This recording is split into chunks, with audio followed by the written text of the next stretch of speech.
Hi everyone. In this video, I'm going to interview Eric Ang, the founder of IvyCollegeAdmit, a consultancy geared towards helping students be admitted to highly selective institutions. Today, we're talking about the pros and cons of applying early action and early decision.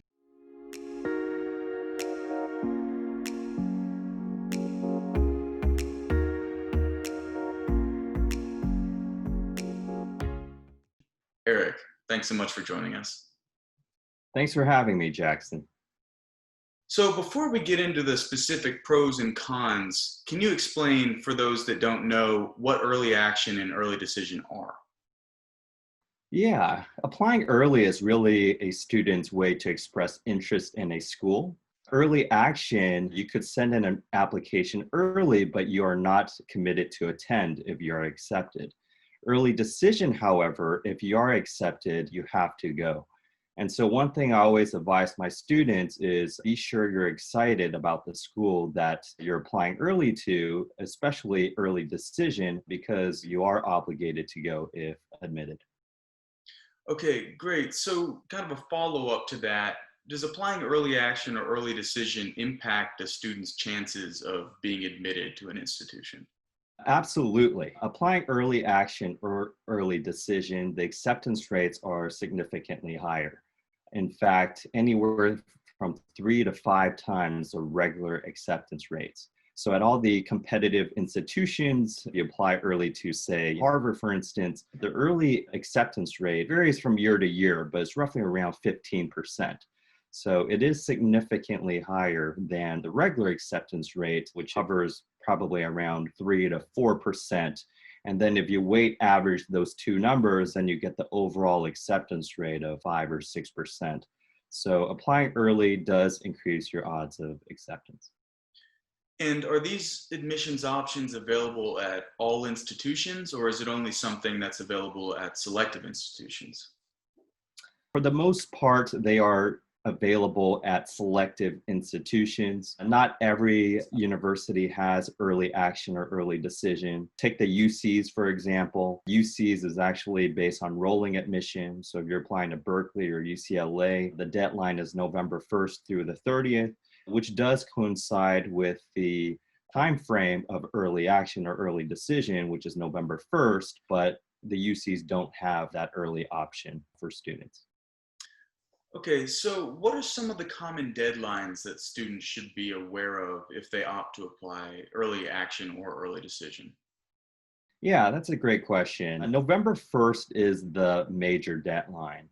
And so for students who are aiming for that early application, it's really important that they put into work over the summer because that early deadline typically happens on November 1st. There are other schools that have early action or early decision round number 2, and that typically happens in December.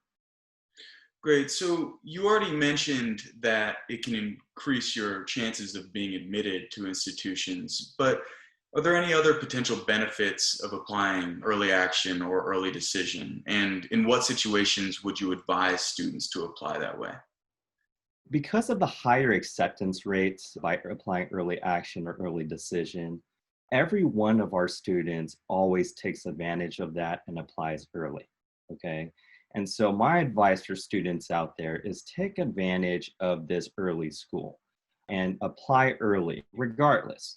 Obviously, you wouldn't want to apply early decision to a school that you're not 100% committed to, so that's something to keep in mind. But because of the higher acceptance rates, you should always apply early. And the caveat to this is many people will also argue that given the early applicant pool also tends to be more competitive. But despite that, the numbers don't lie. The rates are higher, and so you should always take advantage of that option.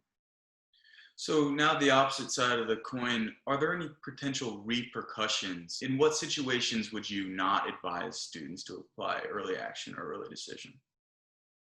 Yeah, I would say if a student hasn't put in the time over the summer into their applications, because the early applications are due sooner around the November 1st timeline, we also want to keep in mind that we don't want to send in a subpar or half completed application. And so for a student who hasn't put in the work over the summer, I would advise them to say, hey, you know what, maybe it's better just to save this application for the regular round, because at the end of the day, you do want to put your best foot forward into each and every application. And so I would advise those students to probably postpone to the regular round if they feel their application isn't up to par. Great. Well, thanks again for joining us today, Eric. Thank you so much, Jackson. If you like this video, please give it a thumbs up. And for more interviews like this, please subscribe. Have a great day, everyone.